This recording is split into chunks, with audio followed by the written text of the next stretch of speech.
What I'm going to pitch today is instead of work-life balance, the answer for me has been work-life integration. It's this idea of if I want to fight for dreams, how can I make that show up in every aspect of my life? And it got me thinking when I was looking at the stats, only 33% of US citizens are thriving in overall well-being. Only 33%. So for those of us that are competitive or achievement, we're like, yes, if I'm thriving, I'm doing better than most.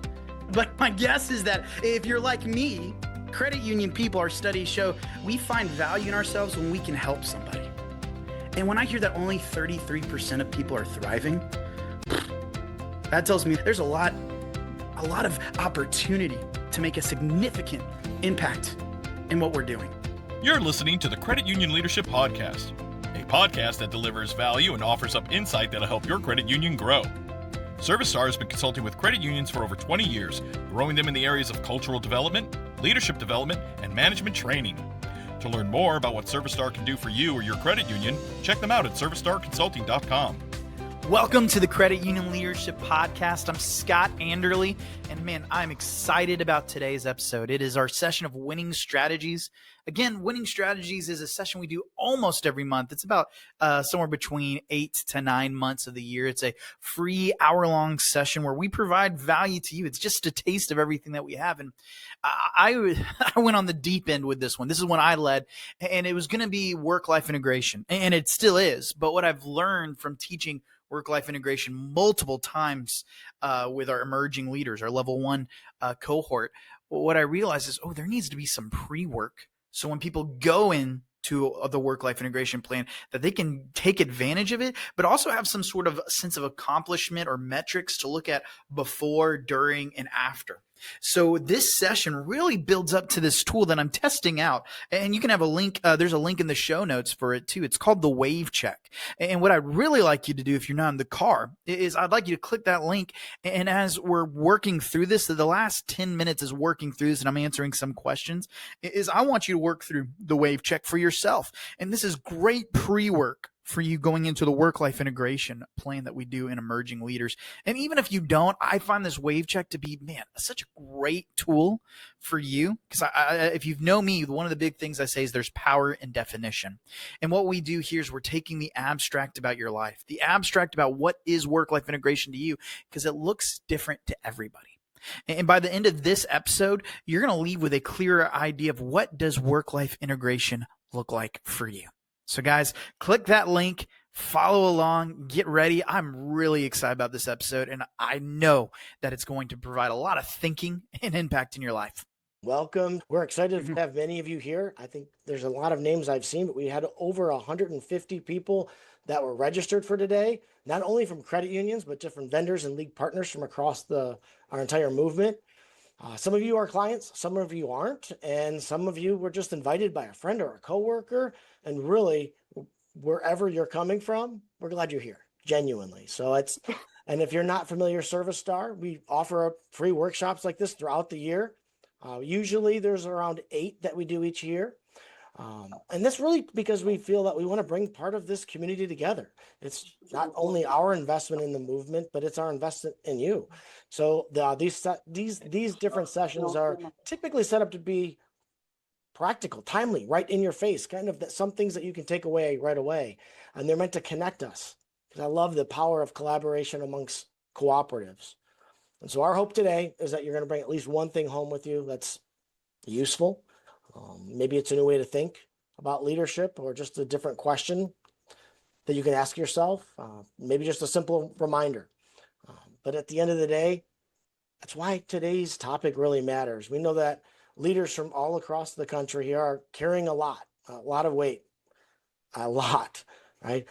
They're being asked to coach and communicate and motivate and manage and change and hold people accountable, and to really support your members. So I'm especially excited for this topic, because as Scott was putting this together, it's incredibly timely. So for those that don't know, our birthday boy, Scott, has been with ServiceStar almost 3 years. He's made a tremendous impact since I've known him, but also before joining ServiceStar, he worked at Chick-fil-A for for several years for that matter. A lot of sales, service, and leadership training there. we know that that experience has shaped the way he thinks about people, culture, that consistency, that service, and he's brought it up. And if you've not heard Scott before, you're in for a wild treat. So, but honestly, what really stands out is his heart. I think he's got that personal mission to help fight or to help people fight for their dreams and just really align our movement. And it just really aligns with what we're going to do today. So, with all that said, I'm incredibly proud to work with you, Scott. Thank you. You're crushing it, honestly. And you're already doing much more than I thought you could ever do. So, rock and roll, take it away. So, I'm excited to hand it over to you, Mr. Scott Anderle. Happy birthday, Awesome. boy. Thank you, Taylor. Guys, I am so excited. I always tell people the best birthday gift I got 3 years ago was a job offer in my email box to help people fight for dreams and do this. And, if you know me, if you see this hat, you're already probably smiling a bit. It says fight for dreams. So this morning when I woke up, my wife said, "Hey, I have a gift for you." She's a graphic designer and used to make merch for bands. And I always talked about how cool it'd be to have like some sort of like symbol or something like people wear and say, "This is who I am. This is what I want to do," and have it like on t-shirts and hats. So she gave me this that says fight for dreams. So if you're like, why is this guy wearing a hat with a blazer? It's because I'm too excited and I want to wear it. And I think it's the perfect lead in into what we're doing today. And guys, thank you so much for coming. I see a lot of friends that I've asked, "Hey, we're going to get a little weird today. We're going to try this digital tool that I've created that I want y'all to experiment with, beta test and see, hey, does this provide value? Would this help other credit union leaders?" So thank you so much, friends of mine, for coming in and taking this and going to experiment and see how this lands. If you haven't seen me yet, hey, thank you for being here. I'm really excited. A lot of people I met just recently. So this is going to be a good time. So we're talking about the idea of leading without losing yourself. And what I'm going to pitch today is, instead of work-life balance, the answer for me has been work-life integration. It's this idea of, if I want to fight for dreams, how can I make that show up in every aspect of my life? And it got me thinking when I was looking at the stats. Only 33% of US citizens are thriving in overall well-being. Only 33%. So for those of us that are competitive or achievement, we're like, yes, if I'm thriving, I'm doing better than most. But my guess is that if you're like me, credit union people, our studies show we find value in ourselves when we can help somebody. And when I hear that only 33% of people are thriving, that tells me there's a lot of opportunity to make a significant impact in what we're doing. And furthermore, right, is this idea that, all right, only 33% of people are thriving in overall well-being. Well, it doesn't mean that they're not engaged with work. That actually is the danger zone, where more than half of people are engaged with work but not thriving. And guess what that leads up to? Burnout. It could be this idea of quiet quitting. And no, quiet quitting is not that I quietly submit my letter of resignation and walk out the door without talking to you. No, quiet quitting is I'm still here. I'm still working, but I'm less motivated than I used to be. I'm not being as innovative as I can. It's, you know what? I'm just going to do the bare minimum to get by, because you know what? I don't care about this as much. And guys, our job is to help people fight for dreams. And how do we do that? We help them win with money. And if I'm leading people and I'm feeling a little bit of this burnt out, and sometimes we feel like, all right, as a leader, I might have to sacrifice some elements of myself to do this, when maybe that's not the answer. And if we continue leading where it feels like I'm this square peg going through the circle hole, what's at stake? What could be the problem? If I continue acting like this, I'm going to create an unmotivating environment. And that unmotivating environment is going to allow people that, aren't going to be innovative, not going to be thinking about how can we do this more efficiently? How can we help people? It's when we start getting people say, "Oh, I don't want to suggest products that could help our members win with money," because it just feels weird. With our mission is to help people win with money. You know what? I don't want to have a hard conversation with our teammate. They're pretty good at all things, but not this. Our mission here, we're crusaders on a crusade. This stuff is important. So if I'm saying, you know what, I'm leading well, but I'm not being my authentic self, I create an unmotivating environment. What does that unmotivating environment lead to? Disengagement. Where people you feel like you're picking up everybody's messes and you're the only one working and caring about this stuff. And guys, if we let this continue, what does this yield? That we're not helping people win with money. that we're not helping people fight for dreams. Now, I get it. As we lead, you know what? I felt like in previous jobs that I worked, that sometimes maybe it was my role to be the guardian, uphold high standards, honor the legacy of who we were. And I found myself being like the guy in charge of compliance and SOPs. It's stuff where I had to learn new skills, and I was good at it. But deep down, I was frustrated because I knew I wasn't the person I could be. Deep down, maybe I didn't have the words yet, but I wanted to be someone who inspired and equipped other people to fight for dreams. Not just doing compliance and SOPs. Now, some of you might be like, I don't want to be the guy inspiring and equipping or having hard conversations or talking. I'd rather be the person doing SOPs. Great, I need you. I need you. We need each other. So when we're leading, all right, the challenge is, and Ryan, I want you to show this next slide. The challenge is we believe work-life balance is the answer. We believe that, all right, if I keep them separated, if we keep it separated, that, all right, this is my work life and I compartmentalize it and I have it here, but it's in balance. I'm spending just as much time and effort as I am with work, as my personal life, and that I'll find things that rejuvenate me in my personal life so I can be better at work. It's a good idea. And I would even argue it works for some people. I'm not saying it doesn't work. But what I am saying is I don't believe it's practical for most. It's not practical for me. It's not practical for my lifestyle, what I'm doing. So the problem is we think of it like this balanced scale. But what if it was more like waves crashing on the shore? Ryan, you could go to that next slide. Where this idea of waves, where sometimes it reaches a high moment, sometimes it reaches a low moment, or there's something in the middle where, hey, it's doing good, but it might not be the thing driving my work-life integration. Sometimes the waves pull back. Sometimes it's more subtle. Sometimes it's more prominent. It's this idea of that it ebbs and flows. So the solution I'm proposing today is to lead well, I've got to find myself. And that takes some work. And I believe to find yourself, we do this through work-life integration. Ryan, go to the next slide. Let's look at this definition together. Work-life integration, it's not this idea of balance. Work-life integration, and the musician in me loves this, it's this idea of harmony. It's harmony between work life and your home life. And there's these three critical factors in it. Enjoyment. Does it bring me joy? Satisfaction, is there a sense of accomplishment or achievement with it? And meaning, do I matter? Is there relevance to this? Now, here's the thing. Work-life integration may look different.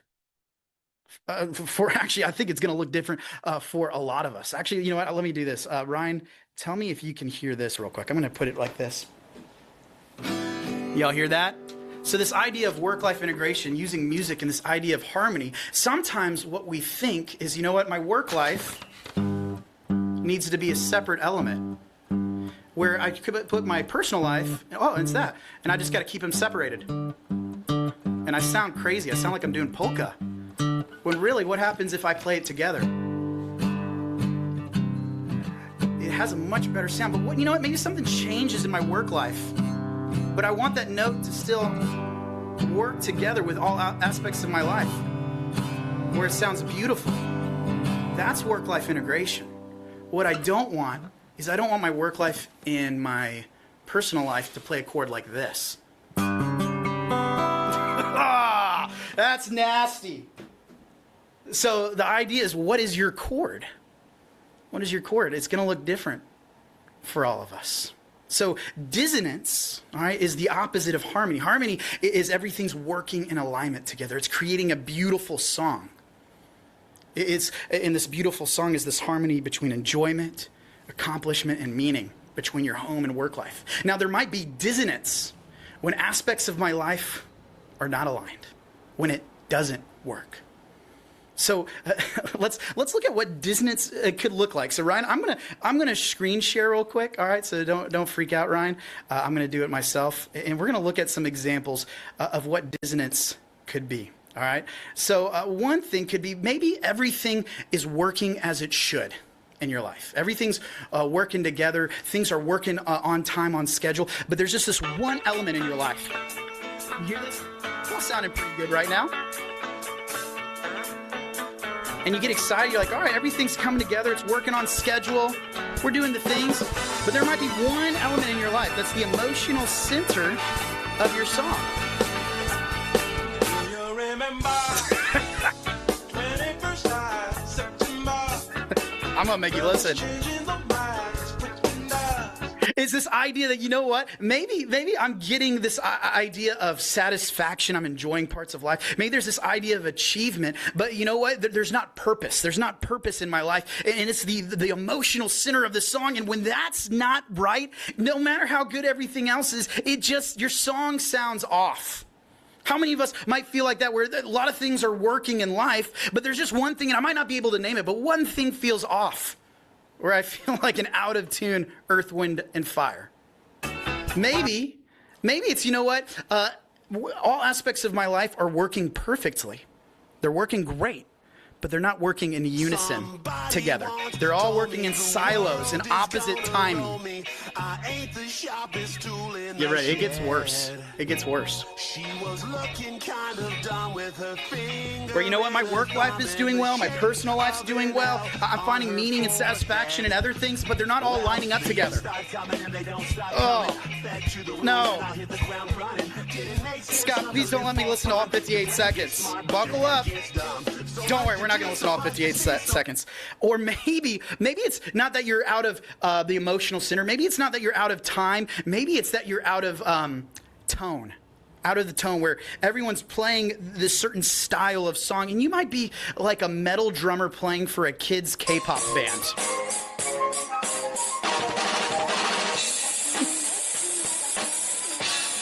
Hold on, it gets crazier. This is my favorite part.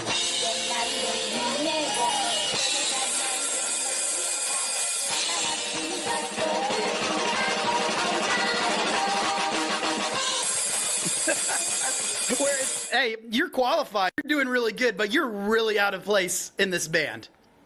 So this idea that, you know what, maybe there's some dissonance in my life. And this dissonance could look like I'm out of tune, all right, where my life is lacking meaning, but I've got accomplishments and I've got enjoyment. Maybe it's that I'm out of time, where, you know what, I am getting purpose and achievement, but I'm lacking the enjoyment, where I feel like I'm just being stretched too thin, and if I keep this lifestyle up, I just can't keep it up. Or maybe it's that you're just out of tone, out of the dynamic, where maybe you're working with a team or you're working with your family, and you're on a project and you enjoy the thrill of the achievement. Maybe so much so that you may be bulldozing what we're doing, and you're so focused on, this is exciting, let's get to this result, that we forget to enjoy the journey, enjoy the why, and why we're all working together towards this. These would be some examples of dissonance in my work-life integration, where I might need to put in some work. So this is where I started coming up with something. Well, Ryan, go ahead and go back to the definition of work-life integration. And you can see this definition of work-life integration. It's harmony between both aspects of life, and it's having those three elements. Now, we teach a course called Work-Life Integration. Some of you actually here right now have taken it. You can type in the chat box if you've taken it. And I love that course. It's one that's really important to me, and it's where I share some of the stuff that I've learned and from things that I've read and researched that's helped my life be better. Now, what I've realized teaching that course is that there needs to be some work done before it, some pre-work, a baseline, so I can enact this work-life integration plan. If I'm being honest, when we first said, hey, we're going to do a free webinar on work-life integration, I was like, great, I'll just teach what we did in Emerging Leaders and just take that 2-hour course and make it 45 minutes. But as I was thinking about more, I was like, no. We need a tool that will help people that are about to go to this course. So to prepare for work-life integration, I had this concept of, all right, these waves. Go to the next slide, Ryan, of, all right, things ebb and flow, things move, and it's got to be in harmony. Everything's not going to be at 10. If that voice box was all up at maximum at 10, you know what it would sound like? It wouldn't be this natural timbre. So I want to introduce this idea of wave theory. And this is the tool that I'm really excited about working with y'all on. Wave theory talks about how our life ebbs and flows. And the principle works, but how it works for everyone will look different. So with this idea of wave theory, the first thing I notice is as we talk about work-life integration, that looks drastically different for a lot of us. Because what you might consider your personal life and my personal life may be very different. What you think all encapsulates the idea of work might be different than what I think work encapsulates. So I did some research. Some people I researched is Dr. Arthur Brooks, the professor of happiness at Harvard. I looked up Dr. John Deloney, who's focused on building a non-anxious life, and then Dr. Jung, who a lot of research bases from when it comes to this idea of happiness and work-life integration. So Ryan, go to the next slide. I want to introduce this wave theory that there's 10 waves in our life. And again, these waves can ebb and flow. They can go real high and be significant factors. They can be accompaniment that's helping me sustain the life, or it could be things draining me. It could be the undertow that's taking me out of the work-life integration that I want. So we'll spend some time here before I introduce this tool to you. But one of the first things is what we're thinking of when we think about this course. Our work, our career. What do you do as a job? You know, it's interesting, and you'll probably find both kinds of people in the credit union movement too, is there are some people that work to live, and there's some people that live to work. There's some people right now, especially you can see with certain generations, where it's common to work to live, and then outside of work, they're getting involved with organizations or their church or their family where they find meaning and enjoyment. Now, also when it comes to work and career, there might be some of us that I would call strivers or high achievers, where we over-focus on categories like work and career, money and finances, where we're saying, all right, what have I accomplished? What have I done? And because of that, I may undervalue and not where other things might get to the undertow. So a question here is, does your job fuel you or drain you? You know, sometimes I talk to people about work-life integration. They instantly think balance, and they go, oh, I need to work on that. And I talk to some people, and their work life is the driving factor. It is the emotional center. It is the melody of their song. Yet they think because work is the melody of the song, that they're not good at this work-life integration. But as I talk to them, they met their husband or their spouse at work, their kid actually got a job at the credit union, that there's a lot of meaning and relevance with volunteer work, and everything centers around this emotional center of some of the work that they do. But they have a healthy life. It might not be this scale, but it's integrated well, and it ebbs and flows. Now, some of us, we might not live to work like some of these people. It might just be a part of my life that needs to help maintain other parts, be more of the accompaniment to whatever the melody is in my life. The next category is money and finances. I love what Dave Ramsey says. He says, money amplifies current behavior. How are you using money? We're in the credit union movement. I think we need to be the example of fighting for dreams. Why would someone listen to the financial advice I have if I'm struggling if there's too much month left at the end of my money? I might need to work on this. If leading and work is important, I might need to work on my money and be the example of winning with money so we can fight for dreams, so people will actually listen to the advice I have, and I can be the example of this is what it looks like. Is your money telling you where to go, or are you telling your money where to go? Next category, health and fitness. Are you being a good steward of both your physical body and your mental body? Another one, spouse and partner, romantic relationships. It's this idea of, hey, is your relationship deepening? Is your relationship deepening? Are you feeling more connected? Is there collaboration? Are you working together towards a bigger purpose? Are you content in that relationship? The other one, children and family. Are you leading your family well? Are you being engaged? Maybe it's not your children, but extended family. Are you being the person you aspire to be? Are your actions reflecting it? 6, friends and community. This is one that me and my wife have really, there's 2 categories that we're focusing on this year, and this is one of them. And there's a stat, there's an interview with Simon Sinek, and they had this conversation. They said that 65% of people feel disconnected from others and disconnected from the world. 65%, over half of the people. In an age where I can call up someone, shoot a text, I can like a post on LinkedIn super fast, yet I still feel disconnected. Today, culture, because of technology, we're beginning to treat friendship like a disposable thing. And we're ignoring the power of friendship. Simon Sinek says right now that friendship, that his research is showing, is the ultimate biohack. Yet, we're not putting the focus on the relationships. Well, we see the problem, all right? Oh, you want to have a better marriage? Be better at your work. When really, hey, you want to have a better marriage? Embrace the friendship in your marriage. Well, who are the friends outside that you are connecting with that are examples of good marriage? Problem? You want to live longer? Take this diet. Look at what they're doing in the blue zone. What they fail to tell you is in the blue zone, they all eat together and they have community and they're nearby with people. And there's this biohack and this happiness that comes from friendship. The problem, are you burnt out at work? Well, find a new job. Maybe. But maybe it's I need to have an outlet, some friends that provide enjoyment and meaning and a satisfaction outside of work. Or maybe I need to find some community or friends within my career.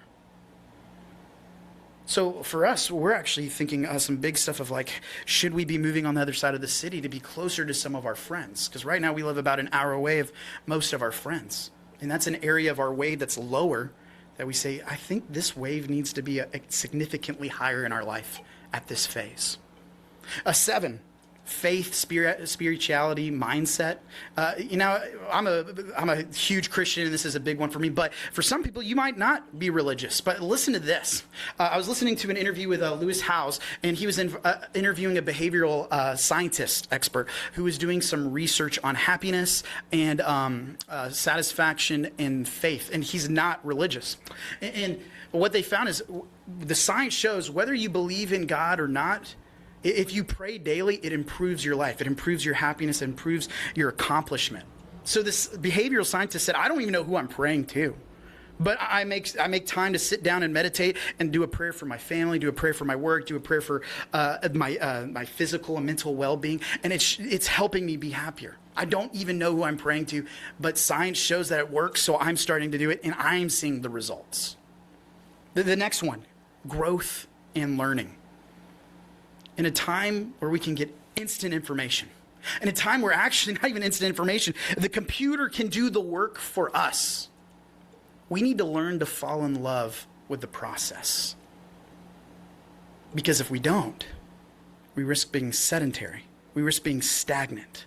And stagnancy breeds mosquitoes. There needs to be a sense of accomplishment, that I'm learning something, that I'm enjoying this, of what I'm doing. 9, fun and recreation. A quote that I live by is from St. Irenaeus, the glory of God is man fully alive. So how can I be fully alive in everything that I'm doing? What are the hobbies? What are the activities that bring me joy? Or maybe it's not the hobbies and activities. Maybe you're so focused on work and that brings you joy. Maybe you're so focused on family and that brings you joy. Or you're so focused on health and that brings you joy. The question is, how do you bring fun into the other waves of your life? And then the last one that I undervalued for a long time, environment. Like literally where you live, your house. How close are you to things?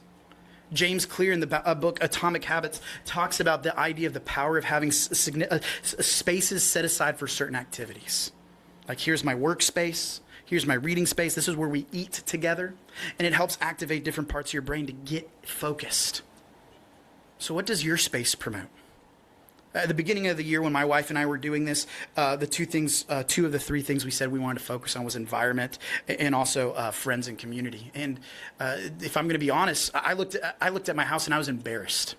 I was embarrassed about my house every time, and I would be frustrated. I'd look at the gutters and I'd be like, oh, it looks bad. The roof falling apart. Man, I'm really selling myself big. And I'd just be like, man, this house looks not great. And then I would be in the living room. There wasn't places for all of us to sit. It just wasn't really organized. And we said, you know what, let's give this a try. You know, it might not be the most significant part. It's not the melody, but it might be this like little layer of accompaniment. It might be this tambourine that helps get the song moving. And so we said, all right, this year let's focus on making the living room an enjoyable space. And actually, we accomplished the annual goal within our first quarter of making the living room better. We redesigned the living room. We bought a new couch. And now it's a room, man, I enjoy being in there.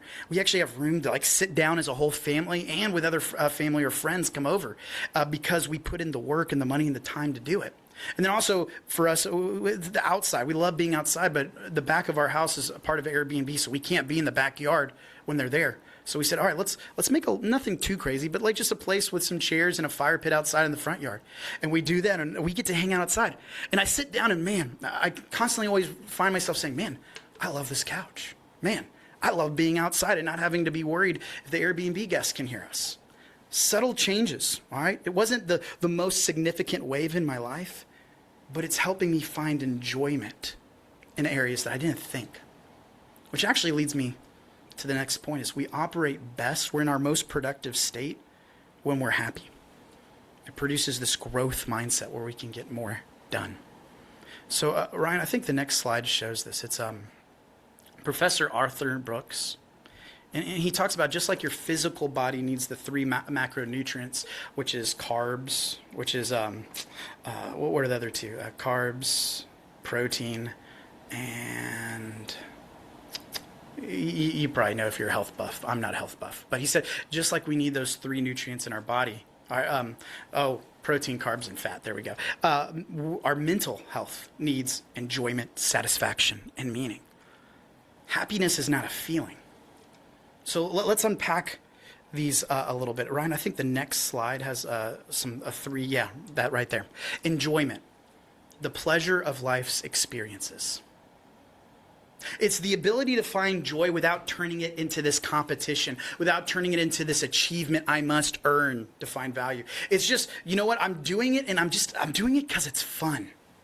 Some waves in your life that might help with enjoyment might be the fun and recreation. It might be the environment wave like it was for me. The other one, satisfaction. It's the feeling of accomplishment and your achievement. This is where strivers love, but strivers tend to over-focus on satisfaction and undervalue the other two. And the risk is if all that matters is winning. Now, we have some other people that you say, you know what, winning's not a big deal. I just want to go along with the ride. No, we need to have some sort of satisfaction and accomplishment to keep us going, to keep us happy. So some waves that might fit well in the satisfaction area would be career and money. And then meaning is a component of happiness. It's the sense that my life has purpose, that it matters. It's this idea of meaning is coherence of saying, all right, why do things happen the way they do? Then understanding, all right, what's my meaning, my purpose in this of why am I doing the things I do? And then that leads to significance of why does my life matter? Why does this area matter? Now it's a pretty big question. But some waves that a lot of people find meaning in is marriage, children, and faith are big meaning drivers. Now, the idea is you want these, think of them as like three levers: enjoyment, satisfaction, meaning. You want them to work together. The sweet spot, what I would say like a level 8 through 10 in a certain wave, is when it's got a good range of these three elements. Now, there may be some elements in your life that doesn't accomplish all three, but it does accomplish one of them. Like for me, the idea of environment was this idea of enjoyment, not meaning. You could say there was some satisfaction. We had this weekly habit tracker of how we were going to get better each week and get to there. We made it fun. But the goal is I want to figure out how am I finding enjoyment in this wave, satisfaction or meaning, or if I'm finding all three, that tells me that this might be the emotional center of my life. So now this is where we get to work on the wave check. So before implementing the work-life integration plan, a whole nother course I have, we need to evaluate where am I with this wave check. I got to make sure that I am fostering well and living out who I want to be, so that way I'm being the example and I'm creating a motivating environment that helps people stay engaged with work or wherever I'm at. So I was thinking about this and I was creating this PDF, and that's why a lot of you are here. Is like I figured out the PDF was static, like it wasn't something that was interactive, and I wanted something that could be interactive, that moved like the waves in your life, something that could help you figure out and visualize. So this idea of wave check, you can go to the next slide, Ryan, if you don't already have it up, of the wave check. It's not balance. We're not going for balance. That's not as realistic. All right. And there's this thing called the wheel of life that a lot of people use. with a category similar to this. And the misconception is it makes you think I need to be a 10 out of 10 out of all, or else the wheel doesn't work. And that's where wave theory comes in. The goal is not that everything's a 10 out of 10. There might be some things that are 5, and that's okay. But are all these waves working in harmony together? It's making a beautiful sound. So with this idea of music, what I want to talk about is you need the foundation. You need the drums and the bass. It might not be the emotional center of the song, but it's the glue that holds everything together. You might have some elements that take the lead, guitar solo or big melody. You might have something that provides a little enjoyment. That's like that little tambourine. But there might be some instruments in your life in that song that's creating dissonance that need work. So the purpose of this wave theory is that you're going to use this, and it's going to be a tool to help you identify how satisfied am I with my work-life integration. And this will not skyrocket, but sets you up for the work-life integration plan of, all right, how do you do the 4 steps of the personal purpose, being proactive, preparing for the unexpected, and partnering up. But before that, we've got to talk about, all right, what does work-life integration look like to you? So I want to be very clear. This is a beta test, all right? It's not finished at all. There's going to be some stuff that might not make sense of how it looks and how it works. But for my birthday gift, I wanted to give you something that I believe would provide value to you, but also get me excited to see if this is something that we should pursue, that this would help people and help you and help build leaders to create an environment that's focused on helping people fight for dreams. So Ryan, if you can put in the chat box the link, we've also got a QR code. I'll let you scan that, but I'm about to screen share. And what I'm going to do is I'm going to share a little bit of the end product so you can see where we're getting at. And then the rest of our time, I want us to work through this together. I want to give you some time to actually work on this because I know you're busy and you've blocked out an hour right now. So let's put some work into it now. So Ryan, you've got the link in the chat. I'm going to go ahead and screen share. And the idea is once you finish this assessment, you get this wave pattern. And there's 4 areas. There's high tide, mid tide, low tide. What I want to be very clear is sometimes we all hear 10 and we think, all right, everything has to be a 10. No. 10 means this is the emotional center of my song, that I'm living the best ideal of what I want here, that I'm finding enjoyment, that I am finding satisfaction, achievement, and that I'm finding meaning, that this is a lot of where my life centers around right now. The mid-tide, this is a good area to be. This is stuff that's like, hey, this is the tonal center of the song. It's accompanying, it's helping promote the high tide areas, but it's not draining me. It's helping me. It's sustaining me. The low tide areas, this would be like between 3 and 1. This would be areas that there's dissonance. That when you think about this or you think about this topic, it just something feels off. Your heart starts beating a little faster. You're like, I don't know what it is. Now, there's a section called the drift. When you take this assessment, I don't want you to choose 7. 7's an easy number. It's a complacent number. And what I want to do is I want to promote, does this area need work? Or is this area something that's thriving my life or accompanying my life? 7 is a danger zone where you could start to drift into the undertow. And slowly, without even noticing it, it could be something that drains you. You may be in 7 momentarily because, hey, we're putting in the work, but I want this to be a high tide area. And then from this, what will happen, and there's going to be some questions for you to answer, and I highly, highly encourage you, don't just answer the numbers, put the questions, because that's going to help you really think and say, what are the next steps? And then it tells you, based on what you said, here's some things to keep note, and here's some things to work on with your high, mid-tide, low-tide, and the drift areas. And then at the end, there's some thoughts for you to say, all right, what area is the melody? What is the area that should be an 8 or a 10? That is driving my work-life integration? Do you live to work? Do you work to live? Do you live to work out? Do you live for the kids? What is it for you? And then say, what are the areas that are creating harmony? They might be more between like a 4 and a 6, but it's helping you live the life you want. Like for me, environment, I think I said, was somewhere like at a 6 or something like that. What are the areas creating dissonance? We realized it was my environment. Something we're talking about now is we also feel like part of environment and community is that we need to be closer. We want to be in a place where like I could go to a store, walk in the neighborhood and see some of my friends and that we're living life together and raising our children together. And there's some dissonance there. And we're having some big conversations of should we move or should we stay where we are? Because there's a lot of cool stuff here. And we're saying, is this work-life integration? Is it living out our purpose? Is it the stuff that we want to do? Who are the people we need to talk to? Who are the people we need to get advice from?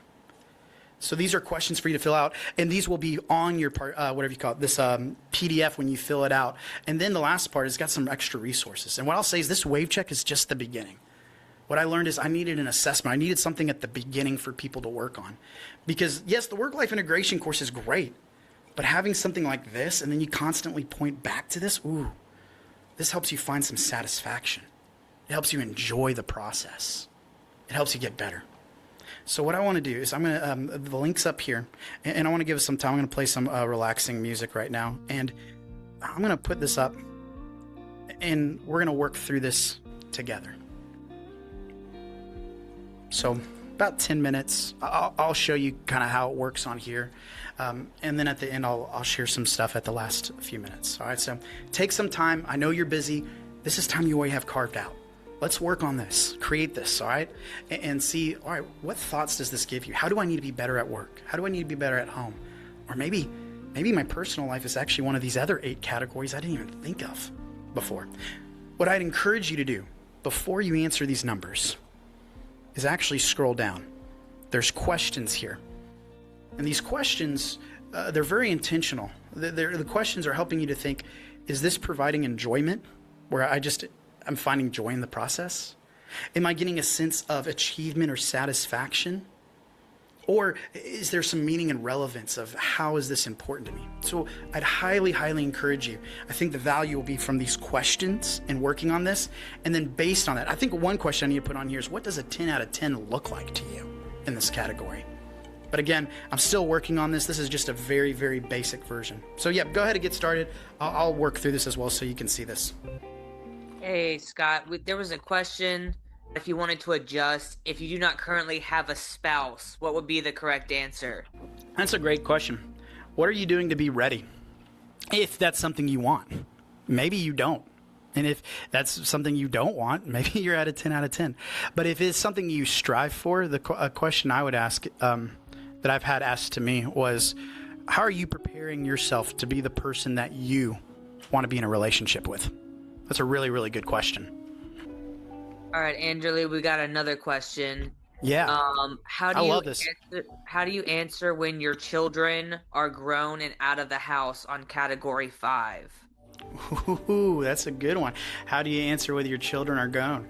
What's your relationship like with your children? What's your relationship? You could also apply this to your grandkids.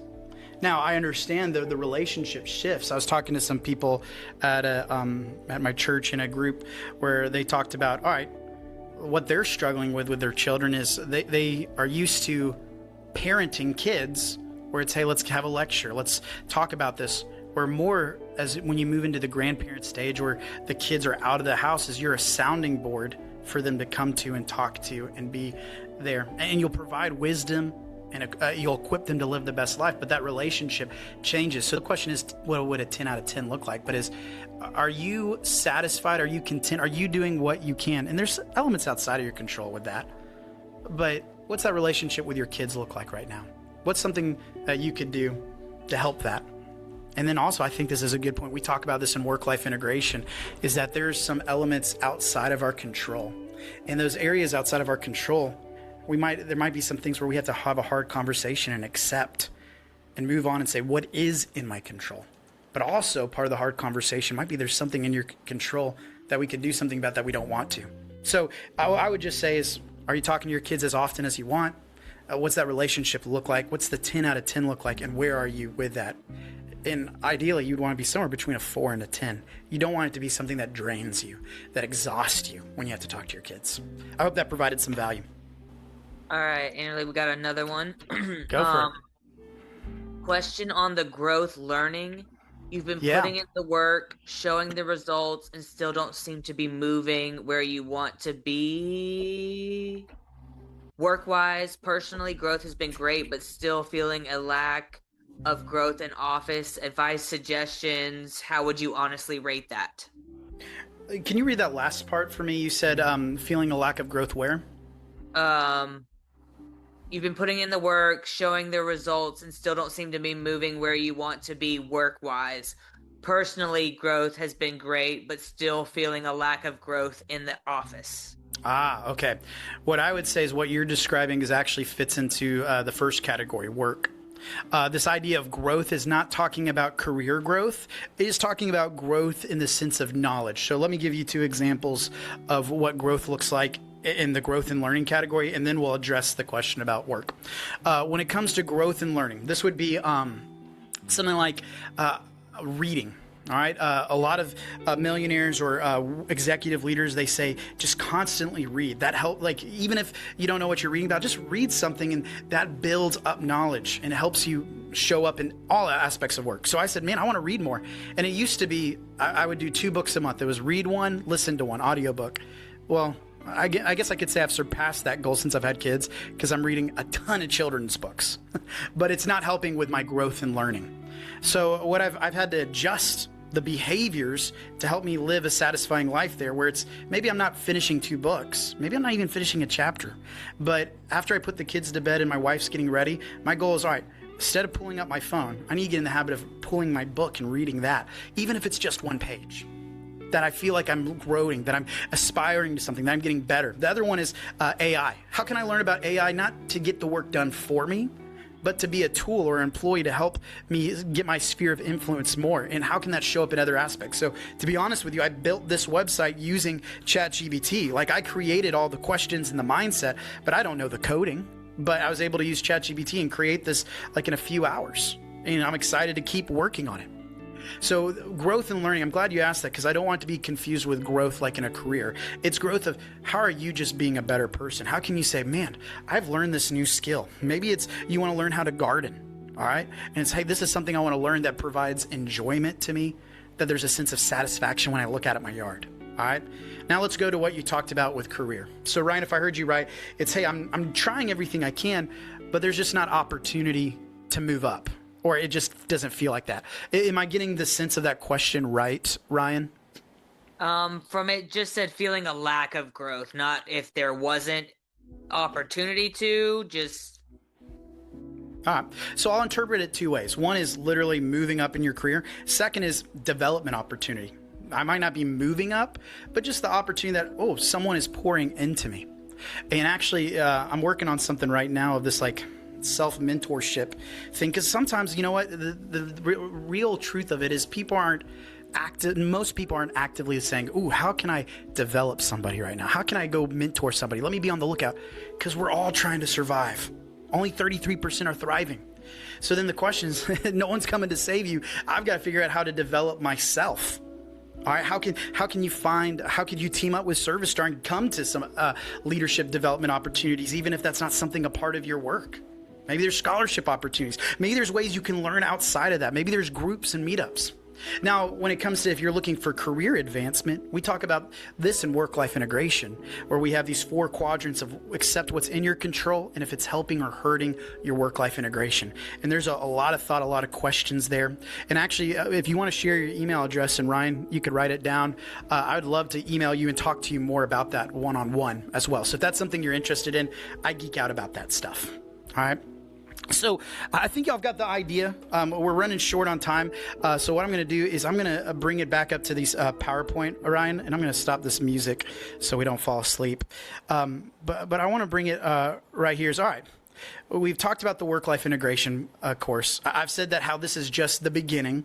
All right, this wave theory setting us up for a great work-life integration course that we have in our level 1 emerging leaders class. And actually, something I want to ask y'all is I was talking to our COO, Chris, about, man, what happens if we did do an hour-long version of our work-life integration class as a free winning strategies for those of you that found a lot of value in this wave check and say, man, I want to hear, what do I do with this? How can I be a better leader? How can I set myself up? How can I be a better person in my personal life? So if you're like, yes, I want to talk about how do I use this?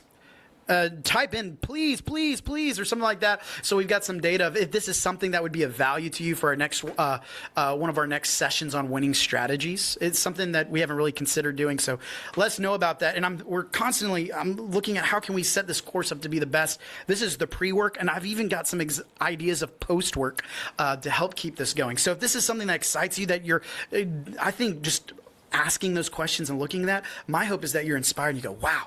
you know what? I have the ability to create harmony in my life in areas I didn't think about. Or, you know what? I remember when I was taking a similar course like this and I realized, oh, I need to spend more time in my marriage. I said, you know what? My purpose of helping people fight for dreams, I want to be, what does fight for dreams look like in my marriage? So I created an identity statement just in that wave of life. And I said, I want to be a husband who strives to make his wife feel relaxed and pursued. And there's some challenges with that I'm learning as well. But what that promoted was, what are some daily actions or quarterly actions that we're doing? And we had built this habit of doing like just a little weekend trip, whether it's at home or we go away without the kids, and we have time to invest in each other. So, love talking about this. Would love to talk to you one-on-one. Would love to do more winning strategies on this.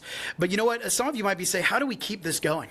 And what Service Star does, our job is we want to inspire and equip. We want to share knowledge that helps you build a great culture. So some ways we do that is we have leadership training. So we've got level 1, 2, and 3. Emerging leaders is where work-life integration is in. And that focus is on identity. It's inward focus. How do we get people ready to, their lifestyle is going to change. As you become a leader, how does that integrate with your life? And we talk about that, but we also talk about things like how do you manage former peers?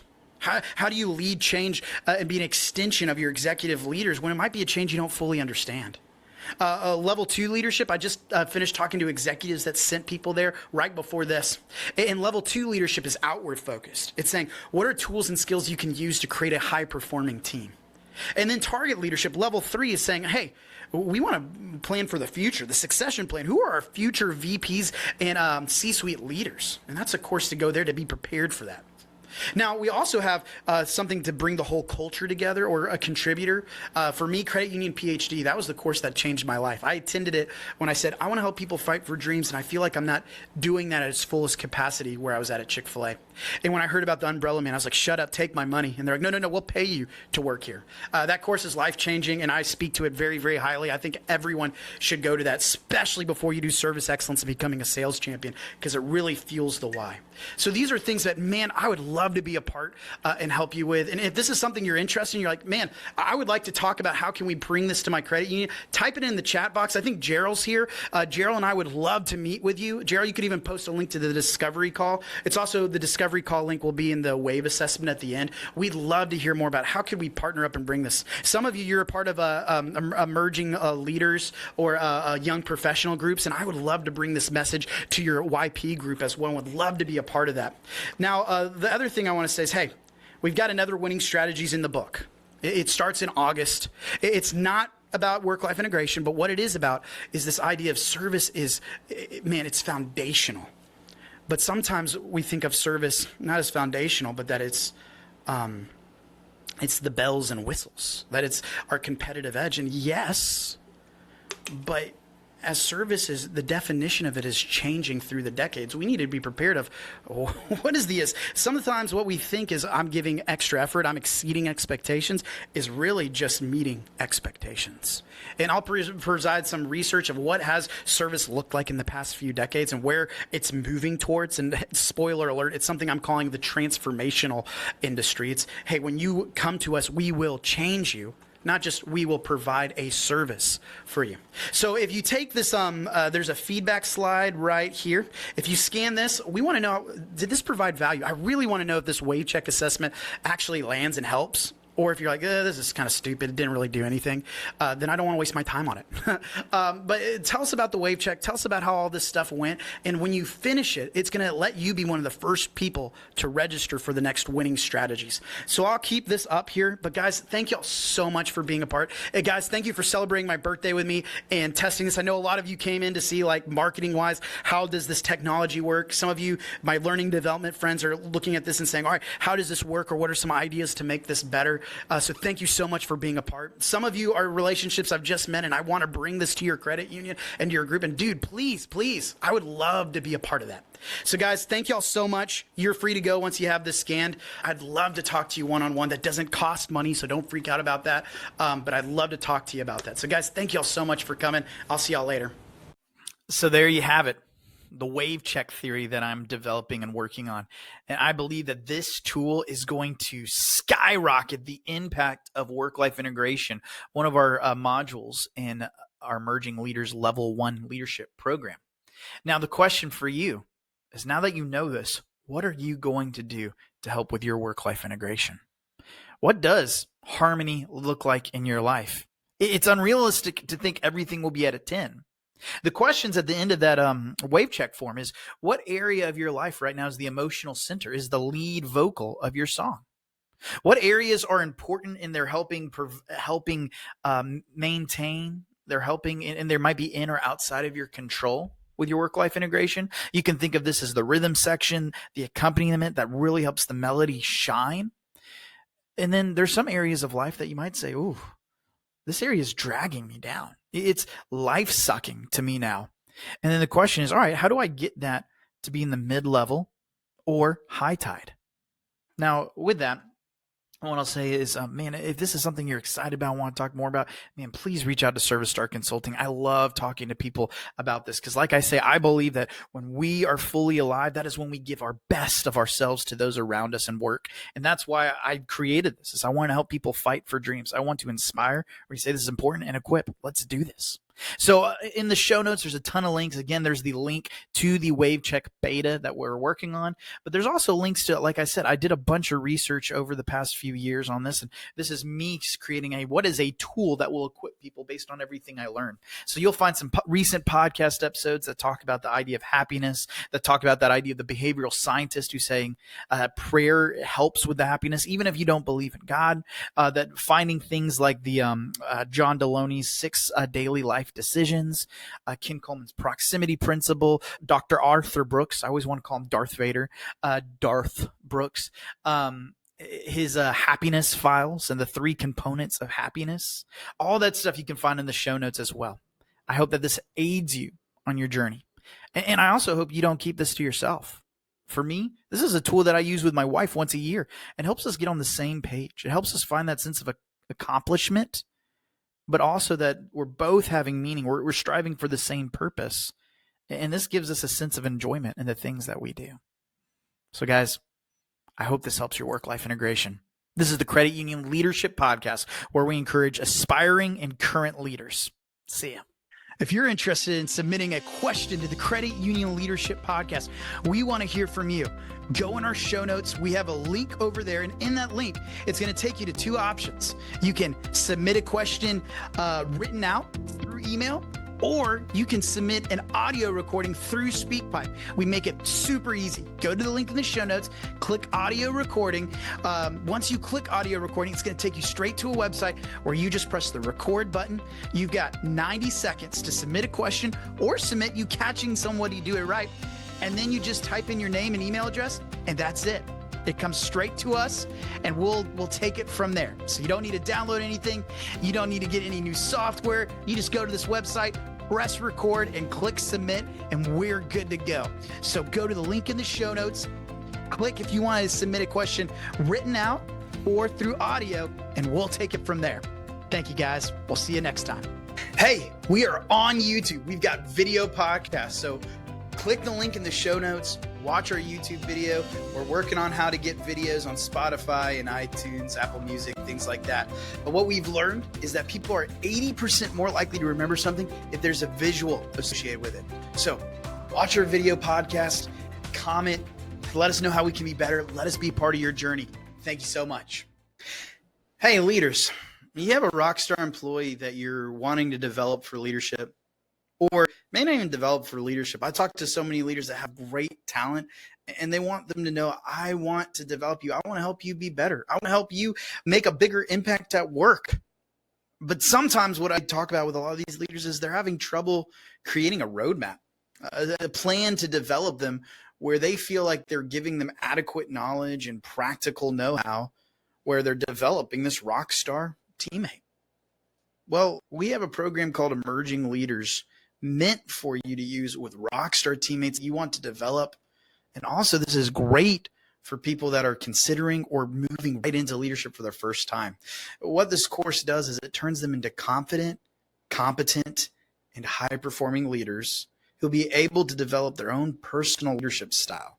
This Emerging Leaders is what I call level 1 leadership course, like 101, where it's more internal focus. It's getting your headspace, getting you in the right headspace so you can focus on deploying core coaching skills and maximize employee engagement and performance.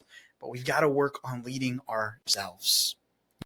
Mark Miller, former high performance leadership coach at Chick-fil-A, said the hardest person we have to lead is ourselves.